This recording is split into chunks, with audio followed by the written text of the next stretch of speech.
बिस्मिल्लाहिर्रहमानिर्रहीम। अस्सलामुअलैकुम। आज की इस वीडियो में हम क्लास 10 के न्यूमेरिकल्स फिज़िक्स जो मुल्तान बोर्ड 2024 में आए थे फर्स्ट ग्रुप में, वो हल करेंगे। न्यूमेरिकल है a current of 5 milliampere is flowing through a wire for 1 minute. What is the charge flowing through it. इस न्यूमेरिकल में आप देखें दो चीज़ें ऐसी हैं जो कानून के मुताबिक नहीं हैं। एक तो उसने जो करंट दिया हुआ है वो मिली में दिया हुआ है, हमें सिर्फ एम्पेयर में चाहिए, यानी इस करंट को एम्पेयर में करें। इसके अलावा जो टाइम उसने दिया हुआ है वो मिनट में दिया हुआ है, इनको सेकंड में करें। बाद में देखते हैं कि वो इसका करना क्या है। देखें करंट इसमें से जो गुज़र रहा है वो है 3 मिली एम्पेयर। हमने इसको एम्पेयर में कर लिया, तो 3 मिली एम्पेयर का मतलब है 3 मल्टीप्लाई बाय 10 की -3 एम्पेयर। अब टाइम जो दिया हुआ है वो है 1 मिनट। 1 मिनट का मतलब है 60 सेकंड्स। 1 मिनट में 60 सेकंड होते हैं। अब फार्मूला हमारे पास I is equal to Q/T।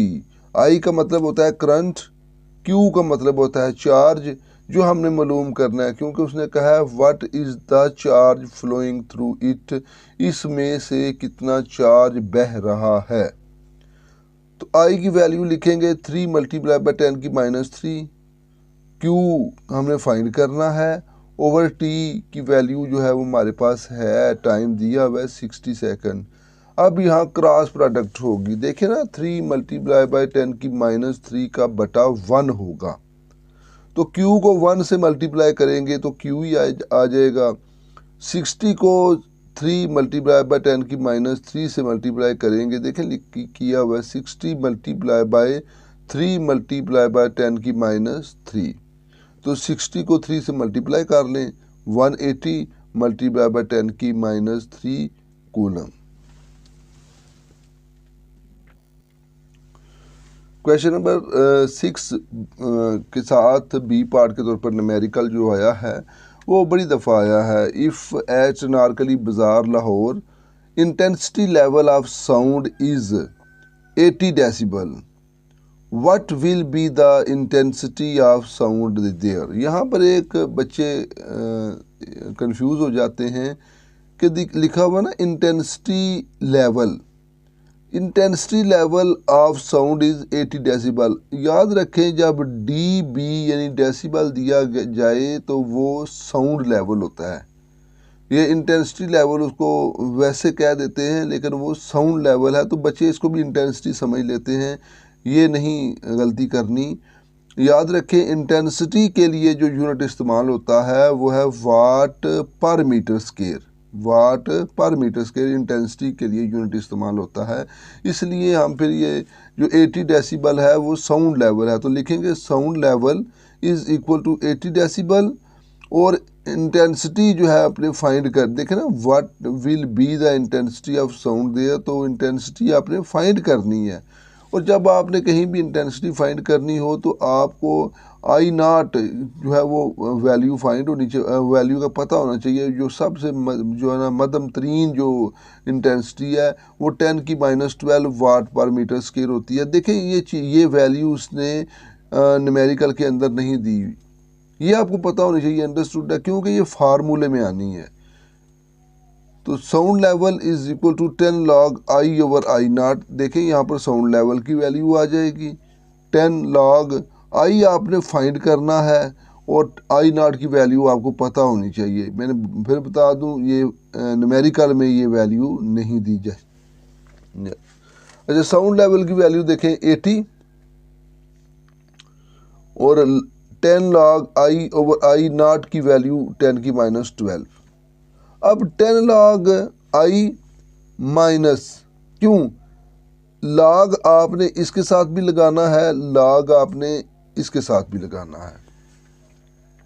तो log I जब इसके साथ आपने लाग लगाना है तो ये ऊपर जाएगा और फिर माइनस होगा, क्योंकि ये डिवाइड हो रहा है ना, बटा डिवाइड, तो इसके साथ लाग लगाएंगे। डिवाइड वाले जो मामलात हैं उस पे लाग का जो कानून इस्तेमाल होता है उसे माइनस करके लाग लगाते हैं।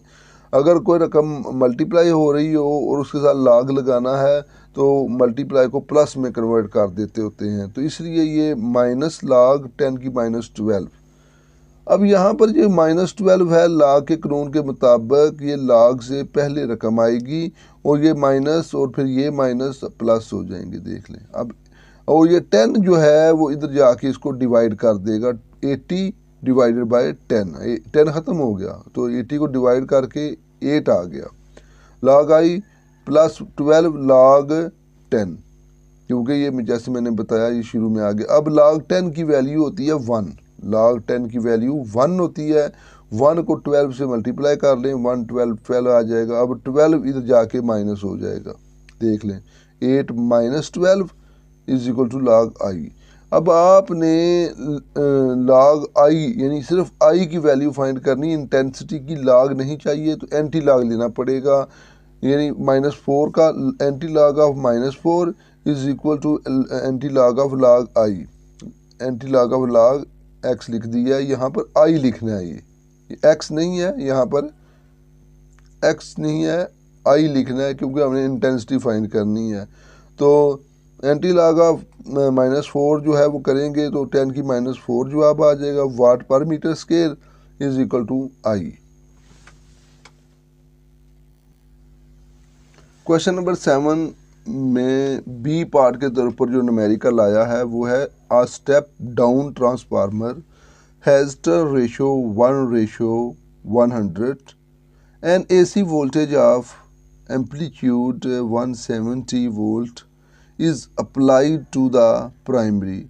If the current in the primary coil is 1 milliampere, what is the current in secondary coil. आपने सेकेंडरी कोयल में करंट की मिकदार मालूम करनी है। यहाँ एक बात को ज़रूर जहन में रख लें कि इससे पहले वाला न्यूमेरिकल जो है वो पहले तो स्टेप अप ट्रांसफार्मर के बारे में है, रकम भी इस तरह की है, लेकिन उसमें क्योंकि करंट का जिक्र नहीं है, बच्चे इस न्यूमेरिकल को दूसरे न्यूमेरिकल के साथ कंफ्यूज कर देते हैं, मिस्टेक कर लेते हैं। तो ये अपने गलती को ज़हन में रखना है। वो स्टेप अप जो है ना ट्रांसफार्मर है, स्टेप अप ट्रांसफार्मर में पहली जो ये रेशो होती है ना, ये यानी प्राइमरी टर्म्स होती है ये, और दूसरी जो है वो सेकेंडरी यानी सेकेंडरी टर्म्स होते हैं। लेकिन स्टेप डाउन में जो पहले नंबर पर होते हैं ये सेकेंडरी टर्म्स हैं और ये जो है ये प्राइमरी टर्म्स होते हैं। ये स्पेशली आपने गलती जो है वो नहीं करनी, इसको आपने ज़हन में रखना है। देखिए नंबर ऑफ प्राइमरी टर्म्स 100 हैं, ये लिख दिए जैसे पहले मैंने बताया आपको। नंबर ऑफ सेकेंडरी टर्म्स वो 1 है, और साथ मैंने लिख दिया क्यों ऐसे है कि स्टेप डाउन ट्रांसफार्मर है इसलिए। और ये करंट है, प्राइमरी करंट जो है वो 1 मिली एम्पेयर है, और जो प्राइमरी वोल्टेज है 170 वोल्ट है। Formula simple NS/NP is equal to VS/VP, ये फार्मूला तो आपको पता है। 1/100 is equal to VS/170। Cross product करेंगे, इसको इससे मल्टीप्लाई कर लें, फिर इसको इससे कर लें, तो आपके पास VS की वैल्यू जो है 1.7 वोल्ट आ जाएगी। अब इनपुट और आउटपुट आपस में बराबर होते हैं। इनपुट क्या होगा कि वोल्टेज और करंट की मिकदार, और फिर वोल्टेज और करंट। देखें ना यहाँ पर VS और IS, यानी कि ये है सेकेंडरी वोल्टेज और सेकेंडरी करंट, ये है प्राइमरी वोल्टेज और प्राइमरी करंट। ये दोनों क्या है वो जो हमें ट्रांसफार्मर इनपुट दे रहा है, हम इसे इनपुट के बाद आउटपुट दे, ये सेकेंडरी जो है वो आउटपुट है और ये उसकी इनपुट है। यानी ये हम ट्रांसफार्मर को इनपुट दे रहे हैं और ट्रांसफार्मर ये आगे से हमें काम करके दे रहा है। तो यहाँ इनकी वैल्यूज़ लगाएंगे, 1.7 मल्टीप्लाई बाय प्राइमरी जो है ना ये सेकेंडरी करंट आपने फाइंड करना है, बाकी वैल्यूज़ लिख दें। इनको जब हल करेंगे तो 0.1 एम्पेयर आपके पास जवाब आ जाएगा। आज के लिए इतना ही। इंशाअल्लाह ताला नेक्स्ट वीडियो में अगले बोर्ड के पेपर के न्यूमेरिकल लेकर आपकी खिदमत में हाज़िर होंगे। तब तक के लिए इजाज़त दीजिए। खुश रहें, दुआओं में याद रखिएगा। अल्लाह हाफिज़।